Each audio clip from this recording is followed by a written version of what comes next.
de este mismo grupo porque hay fármacos que pueden ser tóxicos para el hígado, o sea que lo pongan o no lo pongan dentro del mismo grupo, tienen que nombrarlo siempre, los fármacos, dentro de los tóxicos, fuera de los tóxicos, los fármacos que son hepatotóxicos pueden tener una causa, pueden ser una causa muy importante de hepatitis aguda o crónica. Por ejemplo, los Lo de la tuberculosis. antirretrovirales, ¿cómo? Los de la tuberculosis. Claro, los tuberculostáticos que se usan para el tratamiento de la tuberculosis son medicaciones que pueden ser muy tóxicas para el hígado. De hecho, El cuando uno le da un paracetamol. tratamiento para la tuberculosis acá en Argentina, que es una enfermedad tan prevalente, tenemos que controlar a los pacientes siempre con un hepatograma y si las enzimas empiezan a subir y suben más de 5 veces, o sea, por 5. Recuerden que las Se suspende. transaminasas TG o TGP, el valor normal aproximadamente, para que lo tengan en la cabeza, es hasta 40, como un valor así grosero, universal más o menos, 40, 42, 45, no importa, acuérdense el 40, hasta eso tiene que llegar las transaminasas, empiezan a subir, ¿sí? Entonces, cuando usamos tuberculostáticos, si se multiplica más de 5 veces, o sea, por 5, ya corresponde suspender, está contraindicado dar una medicación. Cuando es por 3, uno ya tiene que controlarlo mucho más seguido, pero cuando es por 5 ya hay que suspenderlo. Y hay que cambiar a un esquema de segunda línea. Dijimos entonces los tuberculostáticos, los antirretrovirales, hay algunos antibióticos, hay algunos AINES también, Paracetamol, maestro, pues. el paracetamol, el diclofenac, los corticoides, sobre todo cuando se usan en dosis altas, pueden ser hepatotóxicos. Y me faltaba uno, antiepilépticos o anticonvulsivantes, como la fenitoína, los barbitúricos como el fenobarbital. Son medicaciones que no, el fenobarbital no es una medicación que se use muy comúnmente, pero algunas personas que sufren epilepsia las tienen que usar porque no son refractarios a otras medicaciones. Igual hay muchas medicaciones nuevas que son menos tóxicas para el hígado que se usan actualmente, pero todavía podemos encontrar pacientes que lo usen, ¿sí? Entonces, como les decía, dentro de los tóxicos, los que son de uso recreativo, digamos, y los fármacos también, ¿sí? Todos esos pueden ser tóxicos. Fuera de este grupo tenemos todo lo que es infeccioso. Dentro de lo infeccioso tenemos las hepatitis virales. A, B y C son las principales que tenemos que acordarnos siempre y están las otras, la De ello. D, la E, que son menos frecuentes, ¿sí? Pero existen. Hay otros virus que pueden ser tóxicos también para el hígado, generar inflamación o hepatitis muy leves, es menos frecuente, pero como el virus de el herpes, el Epstein-Barr, el citomegalovirus, varicela zoster. Cualquiera de esos son tóxicos también. Fuera de todos estos, o sea, vamos al tercer grupo, hay que acordarse que es re importante, el grupo de las autoinmunes. Dentro de los autoinmunes tenemos hepatitis autoinmune, que vamos a tener anticuerpos para hepatitis autoinmune, y tenemos las colangitis, principalmente la colangitis biliar primaria, que es una enfermedad autoinmune de la vía biliar, en la cual los anticuerpos atacan la vía biliar. Hay otra que es la colangitis esclerosante primaria también. Esa es menos frecuente y se asocia a algunas enfermedades que vamos a ir viendo, como por ejemplo las enfermedades inflamatorias intestinales. Eh, entonces, dentro de estas autoinmunes, tenemos que recordar siempre pacientes que vemos que tienen enfermedad o hepatopatía crónica siendo jóvenes. Una de las causas más frecuentes que hay que sospechar, si son pediátricos y si son adolescentes, es que tienen algo autoinmune. Es lo más común en esa población porque son personas que en general, si no usan tóxicos, no tuvieron tantos años para desarrollar una hepatitis crónica o tal vez llegar a estar cirróticos. Entonces, dijimos, el grupo de los tóxicos, incluyendo los fármacos o por separado los fármacos como quieran, el grupo de las infecciosas, principalmente las hepatitis virales, grupo ABC, virus ABC, y dijimos las autoinmunes, principalmente hepatitis autoinmune y colangitis biliar primaria, ¿sí? Fuera de Profesora, esto, la, Y el grupo de la metabólica genética Sí, como ahora la iba a de decir ese. Wilson. Ah, perdón, De- perdón. dentro del cuarto grupo tenemos las metabólicas y dentro de las metabólicas tenemos un grupo que tenemos enfermedades que son por descarte. Si son pacientes jóvenes, jóvenes digo, de nuevo, adolescentes o adultos jóvenes, tenemos que descartar una enfermedad muy poco frecuente, que es genética, que es la enfermedad de Wilson, que por depósito de cobre puede producir daño hepático y terminar en cirrosis, ¿sí? Es una enfermedad poco frecuente, eso hay que dosar el cobre y se hace en pocos lugares, pero bueno, se puede hacer. Descartado todo eso, ahí sí pasamos, pero por descarte, a cosas que son muy prevalentes, metabólicas, que pueden terminar siendo causa de hepatitis, que son la obesidad, la dislipemia y la diabetes. Un paciente que tiene uno, dos o los tres de esas causas puede generar inflamación en el hígado que como saben, en este caso va a ser algo crónico, no va a ser agudo. O sea, esta persona no va a tener una hepatitis aguda por ser diabético, dislipémico u obeso. En ese caso va a ser algo crónico que puede llegar a terminar en cirrosis. No siempre, pero puede. Entonces, en ese caso de las metabólicas, es siempre crónico, no existe el agudo, ¿sí? En ese caso, en los otros sí, existe el agudo o el crónico que se reagudiza, existe todo. En este de los metabólicos, que es siempre por descarte, existe solo lo crónico, ¿sí? Solo en este grupo. ¿Por qué? Porque es un daño pequeño, chiquito, pero persistente durante muchos años. Entonces, ¿qué hace este daño en el hígado? Genera al principio esteatosis. Esto que voy a contar ahora es para todas las hepatitis crónicas. ¿Qué sucede? Primero hay esteatosis o hígado graso. ¿El hígado graso se cura, se revierte? Sí, obviamente, tratando la causa, según cuál sea la causa, que cualquiera de estos lo puede dar esteatosis.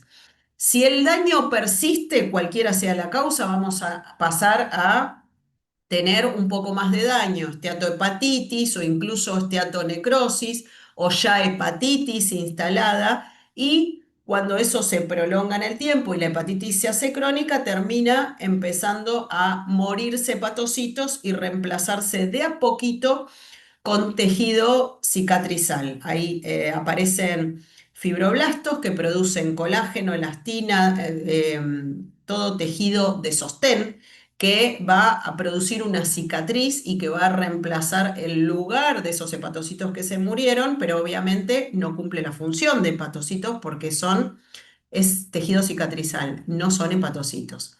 Entonces, cuando hay inflamación, en todo el recorrido de los años que le conté desde esteatosis hasta que se empiezan a morir los hepatocitos, puede haber un intento de regenerarse. Hay hepatocitos que intentan reproducirse y generan nódulos de regeneración.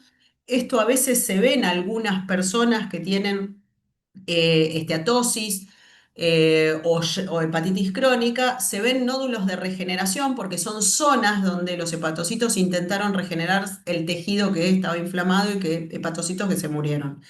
Llegó hasta ahí, no pudieron recuperar todo el resto del tejido y queda como un nódulo que es benigno, que no produce ninguna patología. Uno lo tiene que diferenciar de otras cosas que no son benignas, pero eso existe en el transcurso de toda esta inflamación. Y una vez que empieza la fibrosis, empieza el tejido cicatrizal a formarse en el hígado, cada vez que se mueren hepatocitos se va formando más cantidad de tejido fibrótico, entonces a medida que pasa el tiempo, la fibrosis va aumentando. Entonces, del F0, la fibrosis se mide con un estudio por ecografía que se llama FibroScan, en el cual tenemos un software especial para poder ver por medio de ecografía la cantidad de fibrosis que tiene ese hígado. Antes de que existiera este estudio, lo que se hacía en el hígado y se sigue haciendo en los lugares donde no lo tenemos es biopsia del hígado para ver qué grado de fibrosis hay. Entonces uno puede ver que hay desde un F0, cuando hay casi nada de fibrosis, hasta un F4 cuando es un montón de fibrosis, ¿no? F0, 1, 2, 3 y 4. El estadio 4 de la fibrosis, que hay un montón de fibrosis, quiere decir muchísima fibrosis y pocos hepatocitos sanos y vivos, eso se llama cirrosis, ¿sí? Entonces, un hígado que llegó a tener mucha cantidad de fibrosis es un hígado que no solo se vuelve rígido y chiquito porque tiene, Juan, ahí preguntaste, levantaste la mano, ahora charlamos. No solo es un hígado que se vuelve rígido, chiquito, porque obviamente todo el tejido de cicatrización hace que se vuelva cada vez más chiquito y más rígido. Eso va a generar hipertensión portal y ahora vamos a pasar a hablar de la hipertensión portal.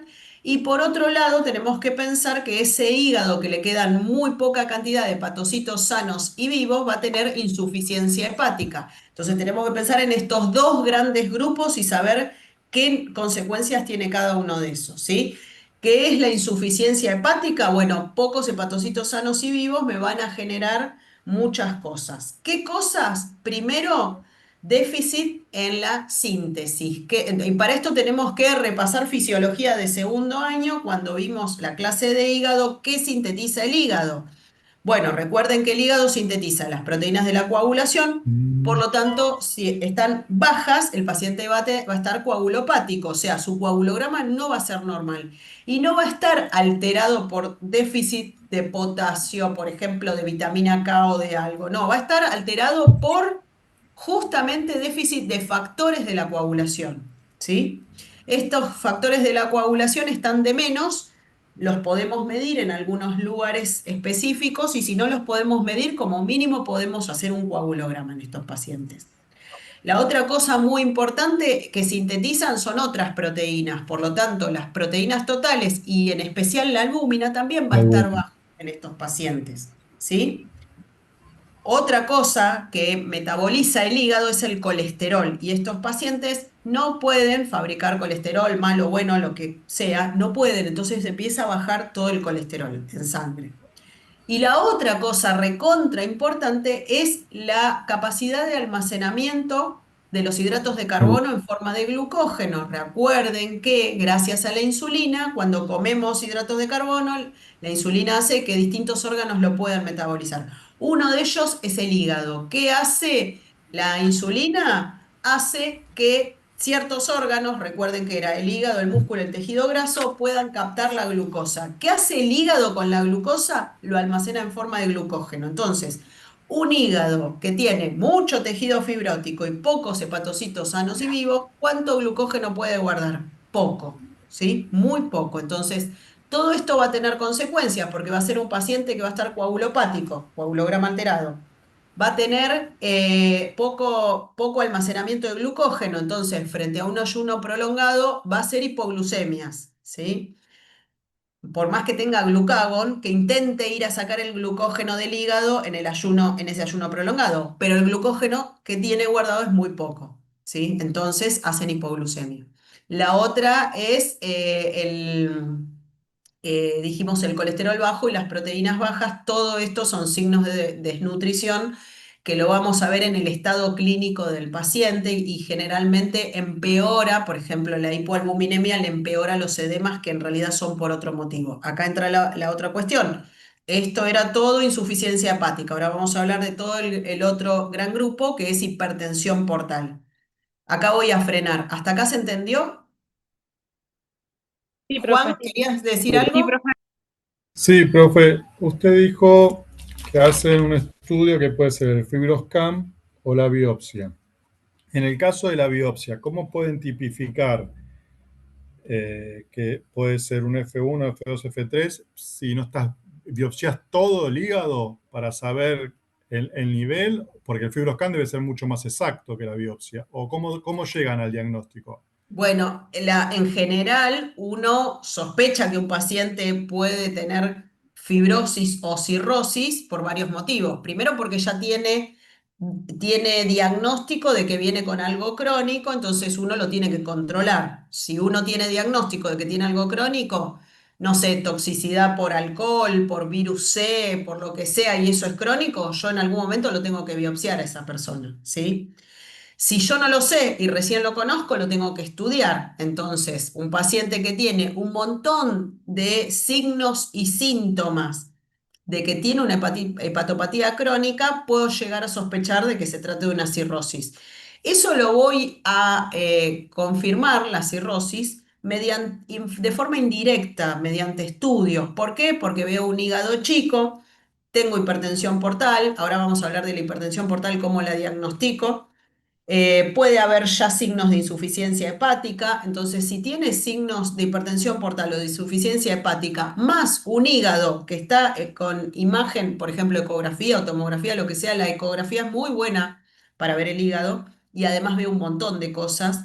Se ve en general un hígado chico que puede estar lobulado, bordes irregulares. ¿Por qué se ve así? Bueno, porque justamente en las zonas donde intentaron haber nódulos de regeneración queda como lobulado y en el resto queda más retraído. Entonces se ve chico, duro y lobulado, ¿sí? Y además vemos en la ecografía signos de hipertensión portal. ¿Qué vemos? Vieron que la hipertensión portal, que es el aumento de la presión en la vena porta, no se puede medir en forma directa, pero sí podemos estimarlo con indicadores indirectos. Por ejemplo, en un Doppler del eje esplenoportal, ¿qué vamos a ver?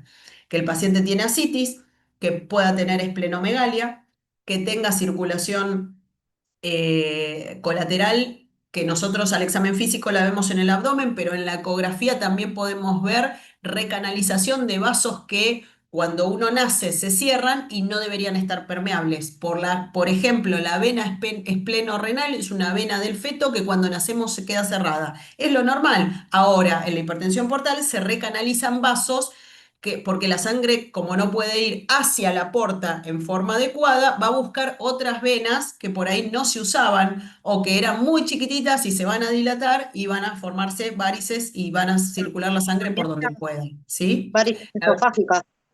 Las varices esofágicas, la circulación colateral que vemos en el abdomen, las hemorroides, pero bueno, las que vemos por ecografía, porque todo eso lo vemos por distintos estudios. Las varices esofágicas las tenemos que ver por endoscopía. La endoscopía no se hace solamente cuando el paciente tuvo sangrado o hemorragia digestiva, sino cuando sospecho que hay, que puede haber una hepatopatía crónica o que incluso el paciente sospecho que pueda ser cirrótico, le puedo pedir una endoscopia y ver si tiene varices, ¿sí? Eso me aporta un dato más que va a sumar junto con el resto, ¿sí? La ecografía me aporta un montón porque no solamente veo el hígado chiquito, ¿sí? Lobulado, que parece cirrótico, sino que cuando hago el Doppler, que es otro programa distinto en el cual veo la circulación de la sangre, no veo los órganos, sino la circulación de la sangre, veo que el flujo es hepatópeto, pero que está aumentada la presión y se puede estimar la presión, no se calcula exactamente, pero se puede estimar la hipertensión portal que tiene el paciente. Veo recanalización de venas que no deberían estar permeables, como la vena hepatorrenal o la vena umbilical. Veo que el vaso está grande, eso se llama esplenomegalia. Veo que tiene ascitis, ¿sí? O sea, veo un montón por ecografía. Veo el hígado y veo todo el resto. Y también puedo hacerme una idea en los casos, en algunas causas puedo hacerme una idea. Por ejemplo, en el Budd-Chiari, que es una enfermedad por trombosis de la vena porta o de las venas suprahepáticas, cualquiera de los dos genera hipertensión portal, lo puedo ver por ecografía. O sea que hay algunas causas que por ecografía ya las puedo diagnosticar. No solamente voy a diagnosticar que ese paciente tiene cirrosis y tiene hipertensión portal, o que tiene hipertensión portal de otra causa. Tiene hipertensión portal, pero el hígado está sano, no parece cirrótico, pero tiene un trombo en la vena porta y eso es un Budd-Chiari. Entonces puedo ver un montón de cosas por ecografía.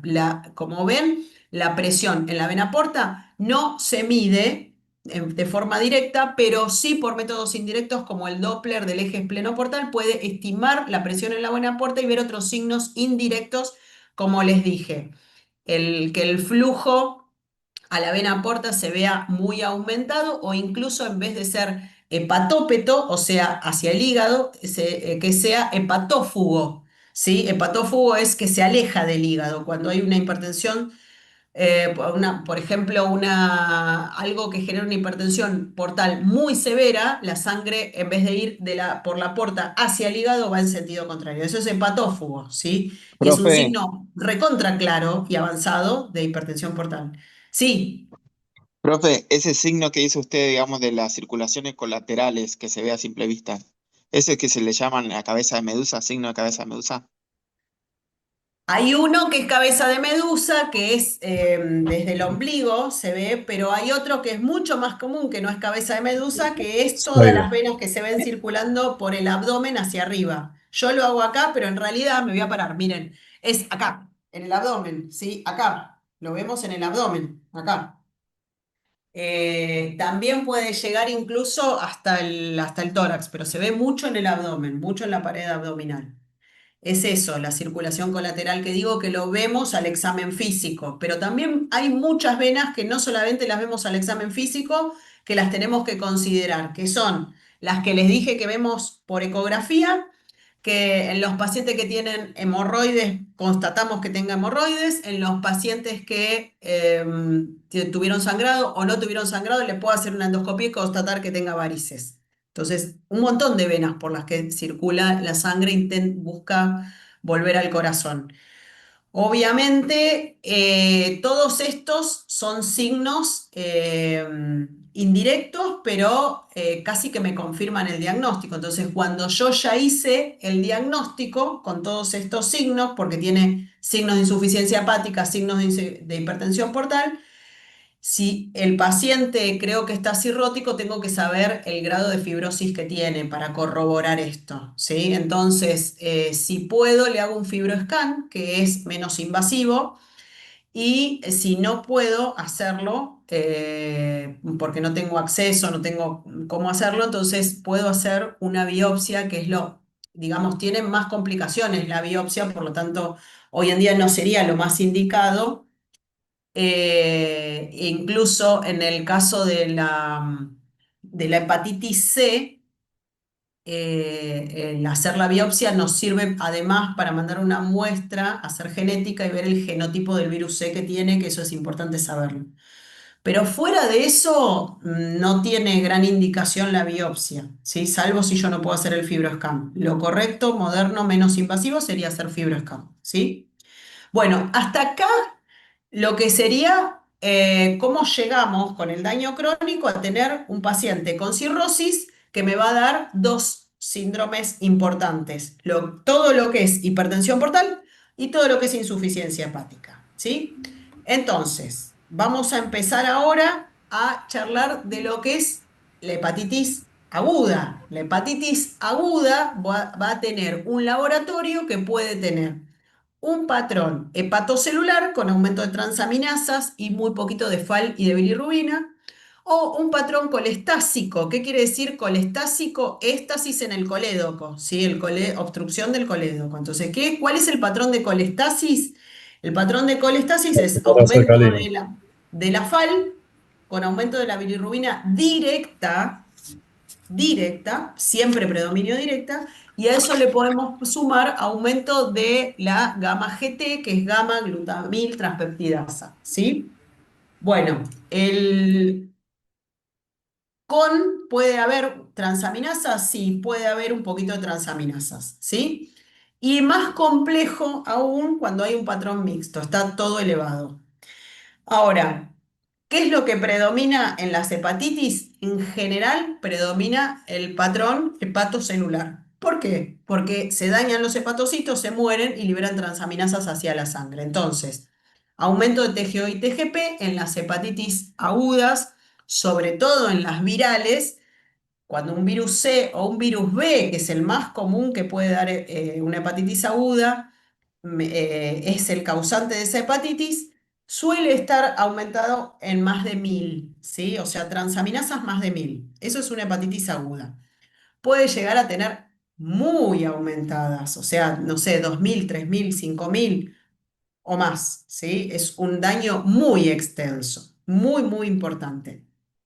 Y ahí, cuando diagnosticamos una hepatitis aguda, siempre vamos a hacer todo lo que tenemos que pedir para descartar las etiologías de los grupos que hablamos. Entonces, vamos a pedir serologías de virus, vamos a pedir anticuerpos y vamos a hablar con el paciente, la familia o lo que sea necesario para detectar antecedentes de fármacos o tóxicos, ¿sí?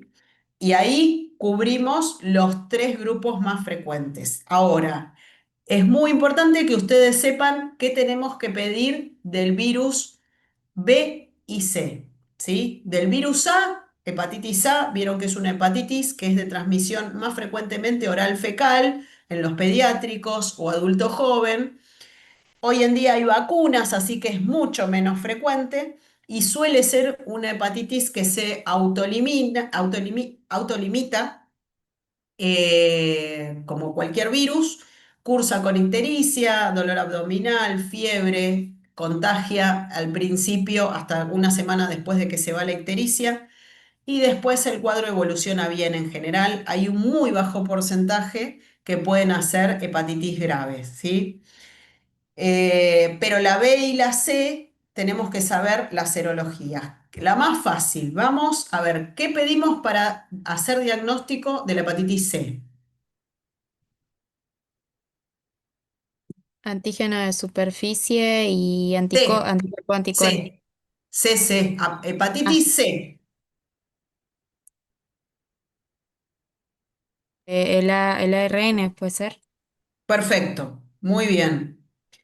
El ARN es lo que confirma y siempre lo pido de esa forma y me da positivo o negativo. Una cosa importante del virus C, empiezo por este porque es más sencillo que el B, es que en general se puede autolimitar y puede causar una hepatitis aguda, a veces leve, con o sin síntomas o con muy pocos síntomas, pero hay que controlar si esto persiste en el tiempo y si se hace crónico. Entonces, el paciente que se contagió un virus C, ¿qué vamos a hacer? Controlarlo en el tiempo y ver si se autolimita y queda una C curada. ¿Por qué?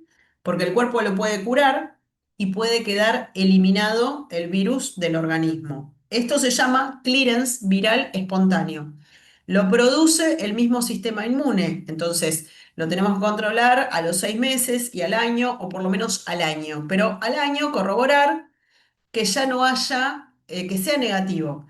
En general se hace un control a los 3 meses y a los 3 meses los pacientes que tienen un clearance viral espontáneo van a quedar negativos, pero bueno, los podemos volver a controlar más adelante, ¿sí? Lo importante de Pronto esto le es puedo hacer que, una consulta. sí, Justo le quería preguntar sobre eso, porque en el Power dice que, en el video, perdón, dice que está la Sociedad Europea que lo trata con medicamentos y la americana espera. Nosotros nos basamos en la americana, que espera esos 6 meses. sí, por plata, porque Ah, ok. es así de fácil. La medicación Ah, ok, es ok. costosísima, y tiene que estar Ah, por lo menos en Argentina, para que una prepaga, el Estado, quien sea, lo cubra.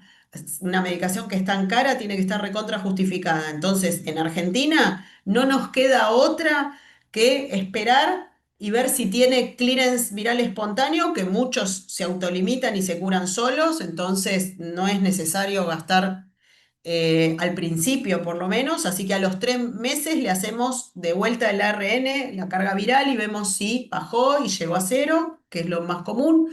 Y si no, si persiste en el tiempo, lo vamos a tener que controlar, y si después de un año persiste o ya viene con un daño importante y tiene una hepatitis aguda, por ahí severa, vamos a tener que tratarlo a ese paciente, ¿sí? Pero solo en esos casos, porque es un medicamento tan costoso que como existe la posibilidad de que el sistema inmune lo controle, no lo va a cubrir cualquiera, ¿sí? No, no tenemos mucha elección en Argentina. Es una cuestión de Profe, costos y coberturas, ¿sí? Pero profe, bueno, es importante que sepan eso. Sí, Leo, ¿ibas a decir algo? sí, no se le da ninguna indicación. ¿Solo No, se esperar? lo controla, se lo controla. Sí. O sea, si yo le hago a un paciente un laboratorio, supongamos que no tiene ningún síntoma, pero encuentro un hepatograma alterado, lo empiezo a estudiar porque tiene el hepatograma alterado y le detecto que tiene un virus C. Espero, trato de ver cuándo se contagió, porque vieron que el contagio del virus C es por sangre o por vía sexual, eso es lo más común, o de madre a hijo. Dentro de esos tres, el más común es para el virus C es por sangre. Hoy en día es muy poco frecuente porque no hay tanta transmisión. ¿Por qué? Porque las transfusiones se recontracontrolan, entonces no hay problema. Y de otra forma es muy difícil contagiarse. Hay países que no es Argentina, hubo otras épocas en las cuales existía uso de drogas endovenosas, no es el uso de la droga, sino el compartir jeringas, lo que los contagiaba, pero la verdad es que eso es re infrecuente. Entonces, el virus C también pasó a ser por transmisión sexual un poco más frecuente que la transmisión por sangre. Pero uno tiene que tratar igual de identificar ahí cuándo se pudo haber transmitido ese virus C. Si lo identificamos, sacamos la cuenta y tenemos que a los 3 meses hacer el control. Ahora, si ese paciente no tiene un hepatograma alterado mínimamente, sino que está recontra alterado, con un coagulograma alterado, porque ya está mostrando una hepatitis aguda grave, y por ahí a ese sí lo voy a tener que tratar. Pero a otros no, los voy a esperar, los voy a controlar, los voy a volver a citar con un laboratorio y voy a controlar el ARN del virus, ¿sí? Ahora pasamos al virus B, a la hepatitis B. Ahí sí, creo que era Priscila que se sabía todo, ¿no? Priscila, ¿qué le pedimos, Eh, o el que quiera responder, para diagnosticar el virus B, hepatitis B? HBsAg y anti-HBC. Espera, y el espera, pero ¿qué anticore, son? ¿Qué son? anticuerpo y antígenos. Ujú. Bueno, ¿qué anticuerpos y qué antígenos pedimos? Antígeno Antígeno. HBs de superficie, anticuerpo también, ¿no? Sí, Y el sí. anticuerpo anticore. Bueno, y acá tenemos varias posibilidades. Está muy bien, son esos tres. Ahora, ¿qué pasa a un paciente? ¿Qué diagnóstico tiene un paciente que tiene un anticuerpo de superficie positivo con todo el resto negativo? La vacuna, ¿no es? Muy bien, eso es vacuna, ¿sí? Tiene el anticuerpo de superficie, pero todo el resto es negativo. El paciente que tiene una B, una hepatitis B, va a tener los otros también positivos, es decir, el anticuerpo y el antígeno de superficie positivos y el anticore positivo, que aparecen en distintos momentos, ¿sí? Pero van a terminar siendo los tres positivos. ¿Qué duda nos puede surgir acá? Bueno, nos puede surgir la duda si se trata de una hepatitis B aguda o de una hepatitis B vieja que está curada y le quedó el anticore, le quedó el antisuperficie y le quedó el antígeno de superficie también. Le quedaron los tres positivos, ¿sí? ¿Qué duda tenemos ahí? ¿Cómo nos sacamos esta duda si tiene una B aguda o se curó? Ahí Gastón levantó la mano. No sé. Hay que pedir el antígeno de replicación, que es la E. Excelente, muy bien, muy bien. Tenemos una cosa más como para intuirlo, que está en la diapositiva. El El IgM. IgM. Muy bien las dos respuestas. O sea, lo más exacto es lo que dijo Gastón. El antígeno E, antígeno anticuerpo, son los de replicación. O El sea, E si es son el que se está positivos replicando ahora. es Se porque está se está replicando ahora. replicando ahora. Entonces, ¿qué significa? Que es una B aguda ahora. Si el antígeno y anticuerpo pero sobre todo el antígeno, es negativo, es porque no se está replicando ahora. Eso es lo más exacto. Ahora, si no podemos hacer el antígeno E, Entonces podemos hacer el anticore IgM, ¿sí? Porque el IgM me habla de lo agudo. Vieron que la IgG es la que queda para siempre de memoria, es en lo crónico, pero el IgM me habla de lo agudo. Entonces, el anticore IgM es, me ayuda para ver si esto se trata de algo agudo, ¿sí? O sea, esos dos mecanismos. La otra que podemos hacer, que no lo dijeron, es la carga viral. Podemos dosar la carga viral de la hepatitis B, que en general en agudo está bastante elevado y en crónico está bajita, ¿sí? Y casi indetectable en los pacientes que tienen una B curada, ¿sí? Bueno, todas estas opciones es muy importante que lo sepan. Siempre les voy a preguntar eso, siempre se los voy a preguntar para el examen, para el oral, para todo, así que sépanlo, por favor.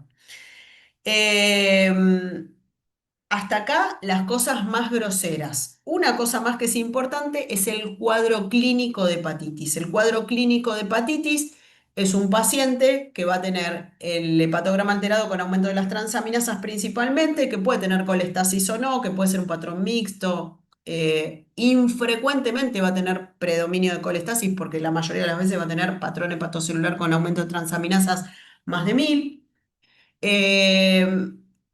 Lo importante es que eso se llama hepatitis aguda. Punto. ¿Cuándo le decimos grave? Cuando ya altera el coagulograma. ¿Sí? Se prolonga el TP o aumenta el ring más de 1,5. ¿Por qué? Porque ese paciente ya está teniendo una hepatitis aguda grave, porque hay muchos hepatocitos sufriendo daño ahora en forma aguda y está generando algo de insuficiencia hepática. Por eso está coagulopático. Y después tenemos el grupo gravísimo que se llama fulminante, hepatitis aguda fulminante, es peor que grave, porque incluye todo lo anterior, ¿sí? Lo de la hepatitis aguda, la alteración del coagulograma de la grave y además le agrega encefalopatía, ¿sí? Todo lo anterior más encefalopatía. O sea, el paciente que ya tiene grave, porque tiene el coagulograma alterado, no solamente lo voy a tener internado, sino que lo voy a estar controlando de cerca que no empieza a tener signos de encefalopatía hepática, porque si lo empieza a tener, ya deja de ser grave y pasa a ser fulminante y es una indicación de urgencia para trasplante de hígado. Y acá ¿Ven tiene la que... urea alta. Ay, ¿cómo no escuché? Sí, tiene la urea alta acá para la encefalopatía. O Puede no, tener puede tener o urea alta, pero renal. La esa. en general no la tiene porque se trata de una encefalopatía hepática. O sea, si la La tiene alta, igual va a predominar el daño hepático. No se renal. trata de una encefalopatía urémica, si es lo que me querés preguntar. Digo porque hay encefalopatías de otras causas, ¿no? Por eso.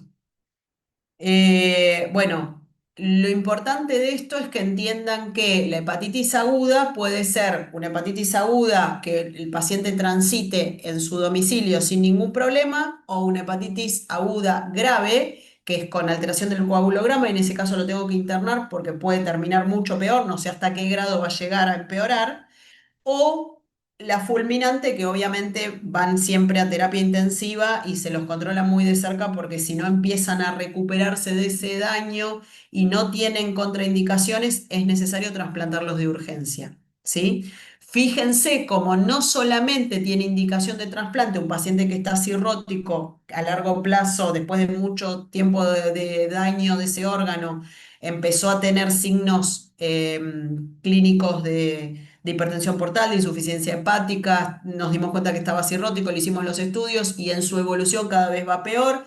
Ese paciente lo podemos poner en lista de trasplante, evaluarlo, sí, perfectamente, pero ven cómo hay pacientes que de un día para el otro, por ejemplo, empezaron a tomar una medicación o usaron un tóxico o se contagiaron un virus o lo que sea y tuvieron una fulminante y terminan trasplantados de un día para el otro, ¿sí? Fíjense cómo las dos cosas, tanto una cirrosis puede terminar muy grave como una hepatitis aguda grave o fulminante, ¿sí? Esto es lo que quería mostrarle del panorama importante de la hepatitis. Un tema importante es la asitis. Vieron que hay una clase de asitis y de asitis ustedes ya saben cuáles son las causas en la hipertensión portal Lo que es importante que sepan es fuera de la hipertensión portal, porque hay un montón de causas de ascitis. Tienen que saber que primero un paciente que tiene hepatopatía puede terminar con ascitis por hipertensión portal, pero hay pacientes que no tienen hepatopatía y que terminan con ascitis o síndrome ascítico edematoso, que muchas veces es de otra causa.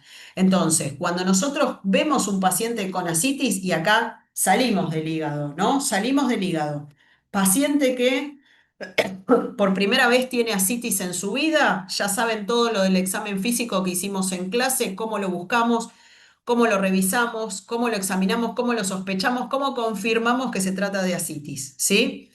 Además de eso, vemos si tiene edemas y si tiene el síndrome completo que se llama síndrome ascítico edematoso. Entonces, ese paciente que tiene síndrome ascítico edematoso por primera vez en su vida, o que yo lo vea, aunque no sea la primera vez, pero nunca nadie lo estudió, lo tengo que estudiar. O sea, siempre hay que saber la causa. Por lo tanto, ese paciente lo interno y le hago una paracentesis. ¿Vieron la ubicación de la paracentesis?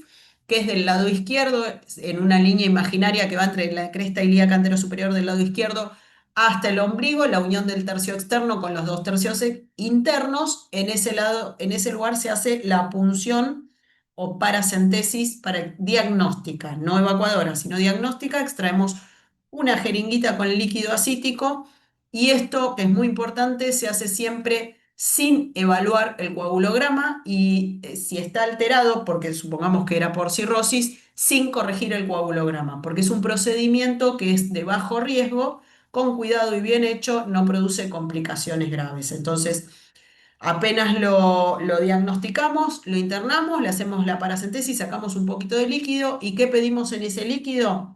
Primero, en el físico-químico vamos a pedir un recuento total de células, de leucocitos, y un recuento diferencial de leucocitos, es decir, cuánto tiene de polimorfonucleares, cuánto de monomorfonucleares, que serían linfocitos. Si la causa es infecciosa, me va a orientar hacia lo bacteriano o hacia otras causas.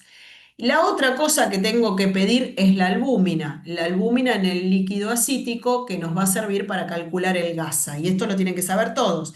¿Qué es el GASA? El gradiente de albúmina cero acítica, o sea, del suero menos la citis. Por lo tanto, tengo que pedir que me informe Una el albúmina. bioquímico cuánto tiene de albúmina en el líquido, y le tengo que sacar sangre y cuánto tiene de albúmina en la sangre y restarlo, porque gradiente quiere decir resta, ¿eh?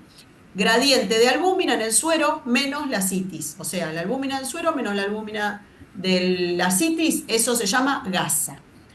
En la El CITES que me tendría gasa, que dar, profe, en el CITES me tendría que dar menor que...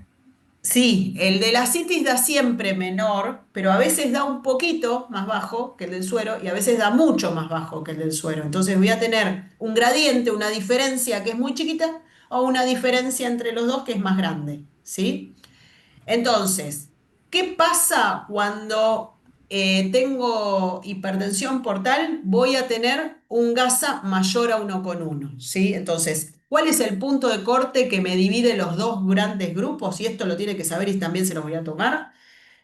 Y no solo porque se los tome, sino porque lo tienen que saber para la vida de médicos, ¿no? Cuando el gradiente, el GASA es mayor a 1,1, voy a pensar siempre en hipertensión portal, y el 80% de la hipertensión portal son por cirrosis. Voy a buscar la causa por ese lado, lo voy a estudiar al paciente, ¿sí? Ahora, cuando el GASA me da menor a 1,1, tengo un montón de otras causas que no tienen nada que ver con los temas que estamos hablando de hígado, pero los tengo que diferenciar. Por ejemplo, síndrome nefrótico, una tuberculosis intestinal, una carcinomatosis peritoneal, ¿sí? Nada que ver. Ven que una es infecciosa, la tuberculosis, la carcinomatosis peritoneal son implantes, metástasis en el peritoneo, que hace que se irrite el peritoneo y produzca albúmina, entre otras cosas que produce porque es exudativa, ¿sí?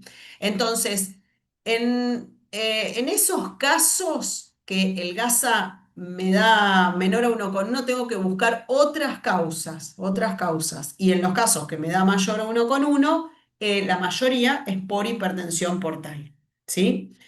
Eso es importante que lo sepan. Ejemplos de causas, cuáles dentro de cada grupo, ¿sí?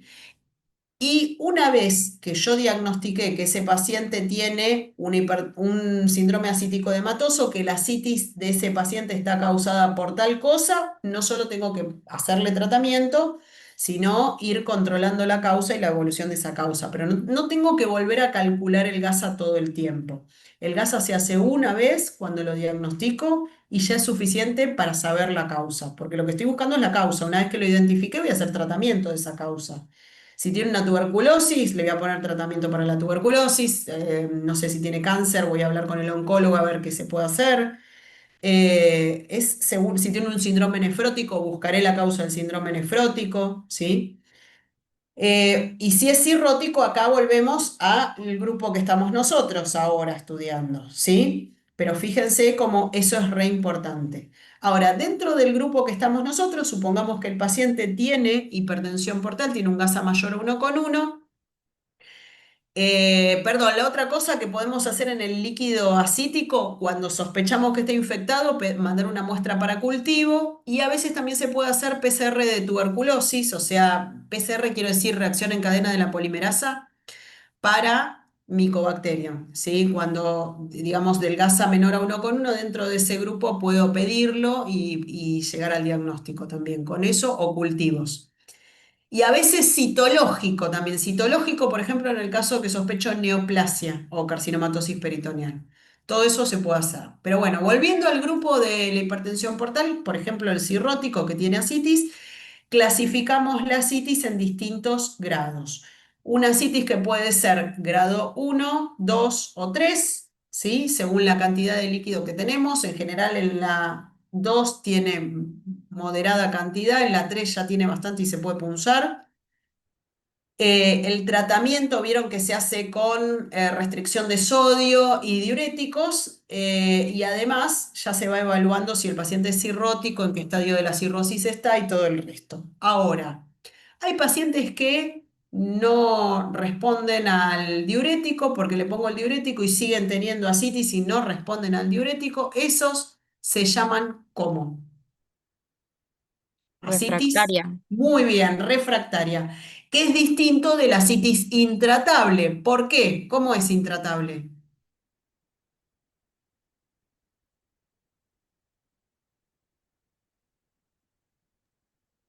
Que está muy evolucionado ya. Sí, es una asitis que Que persiste. no responde a los tratamientos.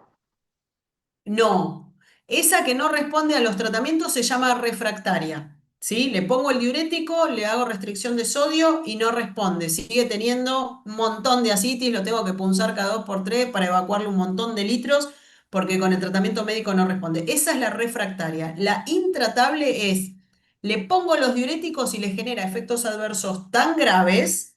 Deshidratación, hiponatremia, hipotensión. La hiponatremia es muy común, que a veces son muy severas con deterioro del sensorio, o sea, le genera efectos adversos tan graves que no le puedo dar el diurético, porque lo voy a matar con el diurético. Entonces, esa es la intratable. ¿Intratable por qué? Porque no le puedo dar los diuréticos. Entonces, a esos pacientes, tanto la refractaria, porque se lo pongo y no responde, como la intratable, porque se lo tengo que sacar, porque si no, tiene efectos adversos muy graves, van a tener un montón de asitis que no, o no le puedo hacer tratamiento médico, o aunque lo tiene, no responde.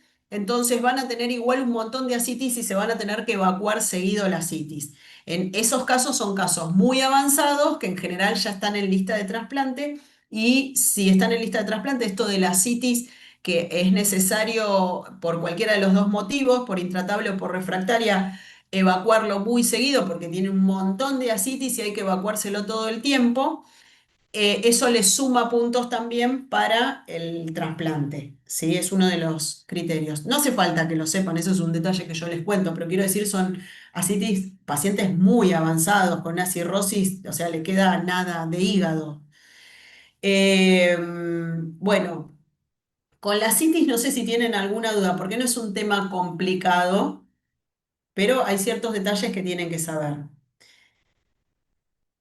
El último tema es tumores de hígado. Dentro de tumores de hígado, y ya pasamos a los casos clínicos, ahí vieron que hay varios que son benignos, como el hemangioma, el adenoma, los nódulos hepáticos, que son en general nódulos de regeneración, pero hay dos muy importantes, que uno es el hepatocarcinoma, lo tienen que saber, y el otro es el colangiocarcinoma, que es en realidad es un cáncer de la vía biliar, no de los hepatocitos, sino de la vía biliar, que afecta a la vía biliar extra e intrahepática, ¿sí? Por eso afecta al hígado y genera enfermedad hepática.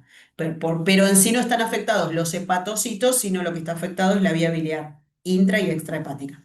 Ahora, hablando de estos dos, es re importante que sepan que el hepatocarcinoma es uno de los tumores más frecuentes en el hígado, pero además del tumor primario, ¿no? Que empieza en el hígado, porque en realidad mucho más común son las metástasis.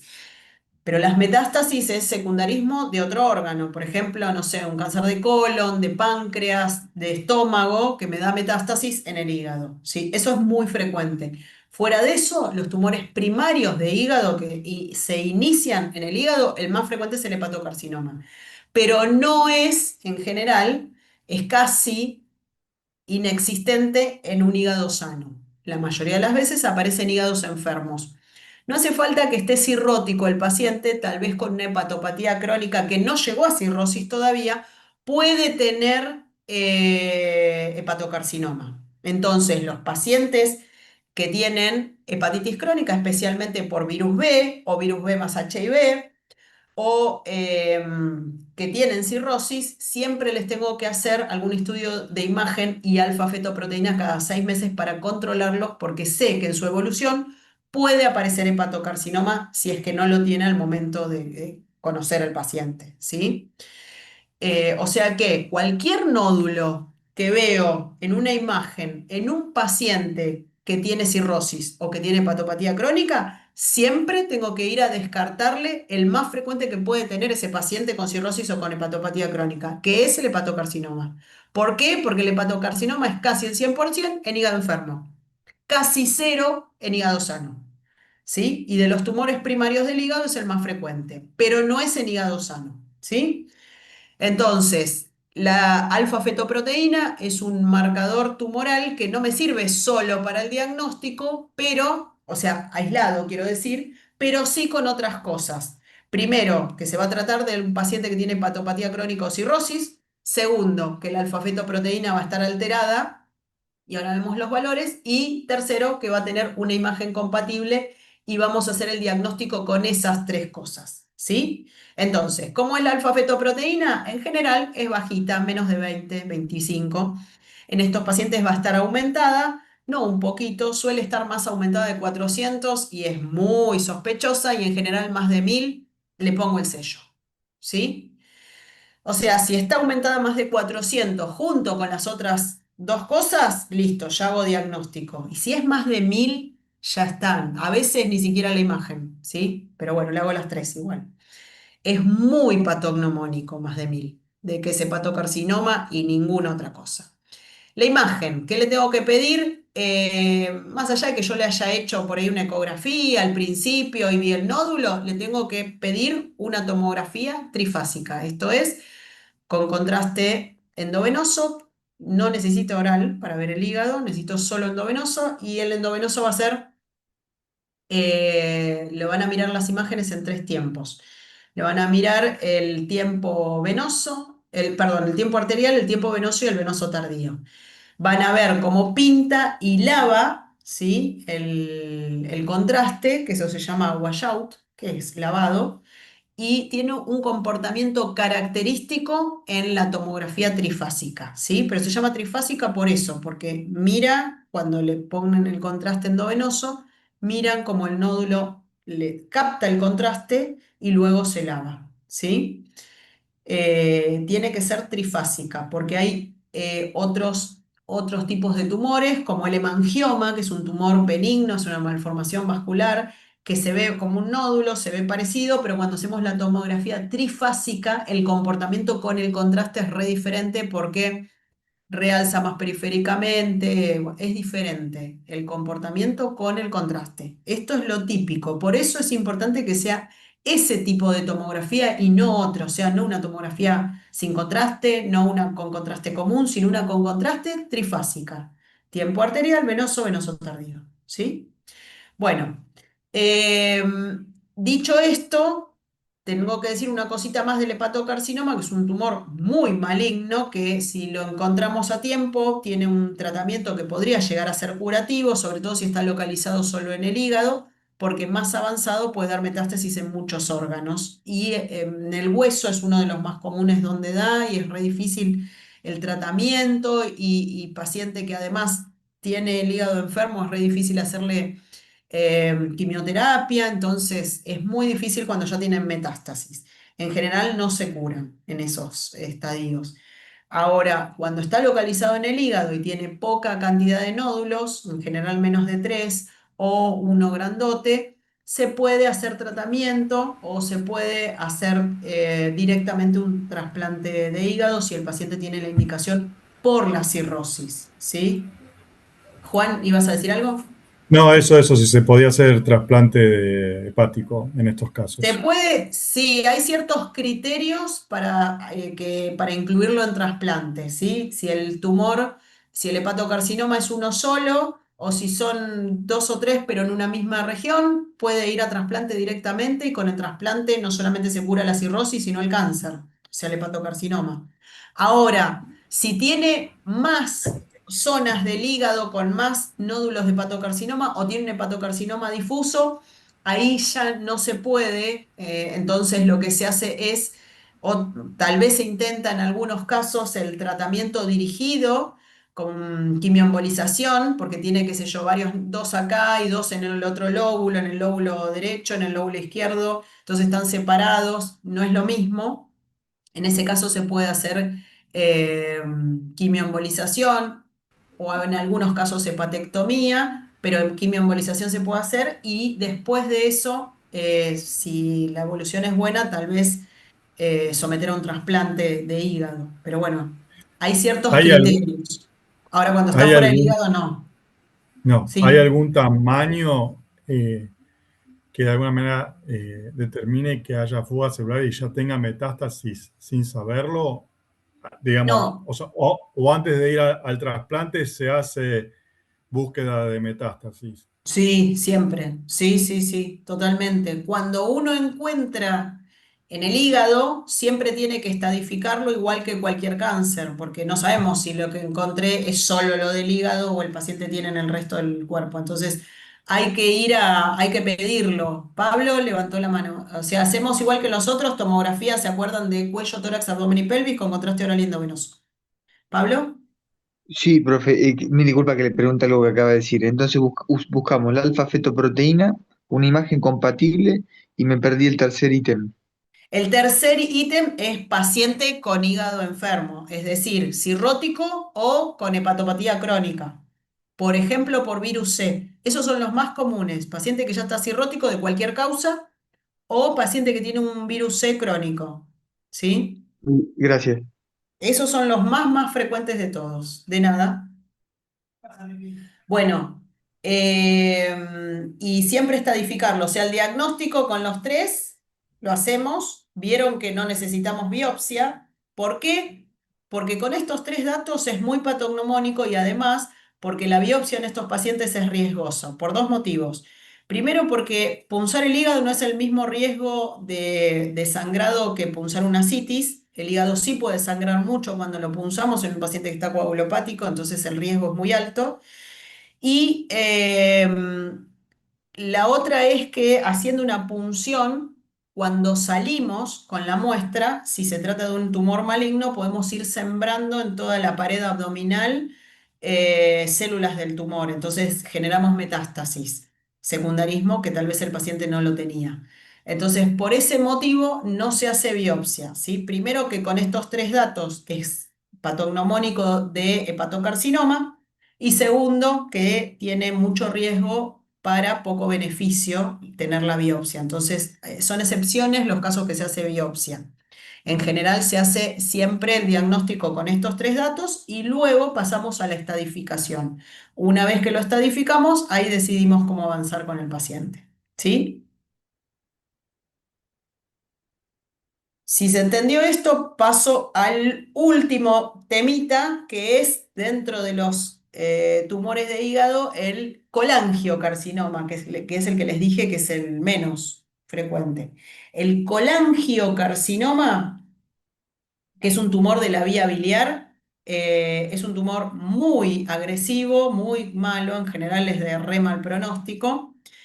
Puede causar colestasis, porque obviamente como obstruye la vía biliar me va a dar ictericia, que va a ser predominio de bilirrubina directa con aumento de la FAL y de la gamma GT.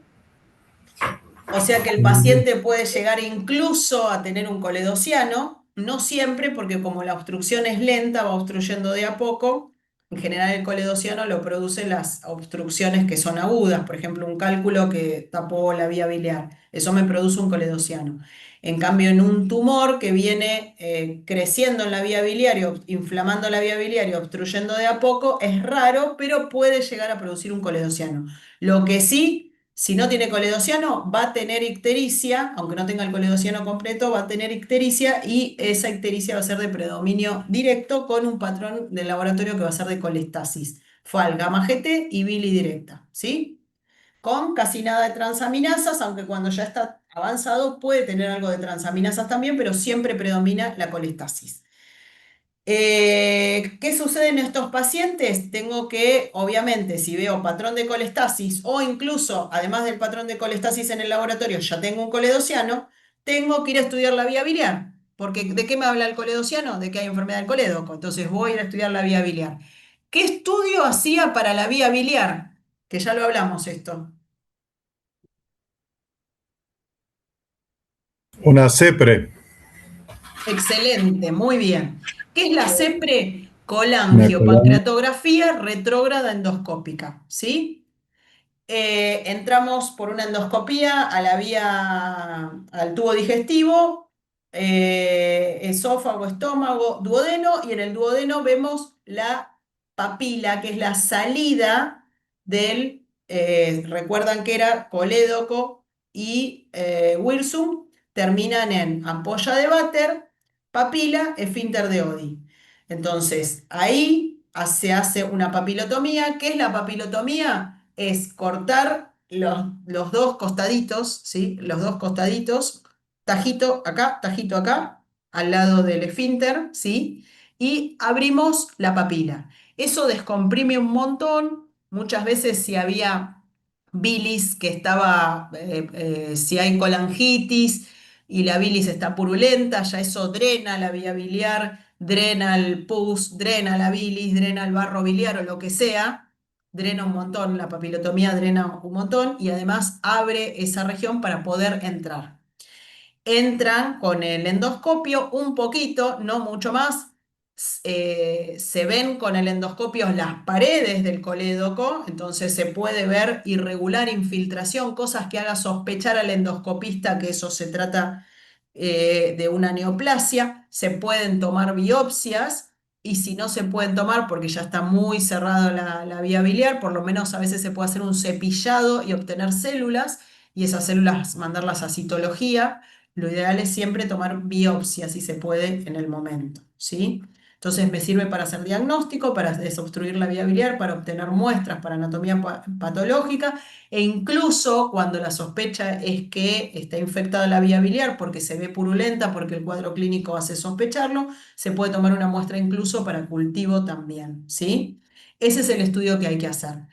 Gracias a esa biopsia podemos confirmar el diagnóstico y el tratamiento es re difícil porque en general es un tumor que va obstruyendo desde la vía biliar grande hasta la vía biliar chiquita. Se pueden poner drenajes en la vía biliar, drenajes que pueden ir, que se pueden colocar por CEPRE, por ejemplo, stent en la vía biliar. Ahora, cuando ya afecta más arriba, no se pueden poner 1000 stent en toda la vía biliar, todo el recorrido, y cuando entra al hígado ya no.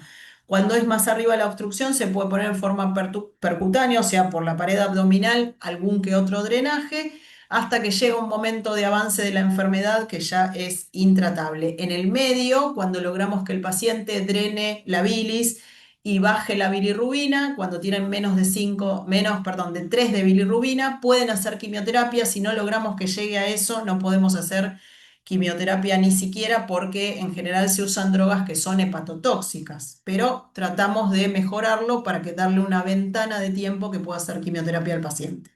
¿sí? Pero bueno, es una enfermedad recontra mala y agresiva. Bueno, ¿hasta acá alguna duda?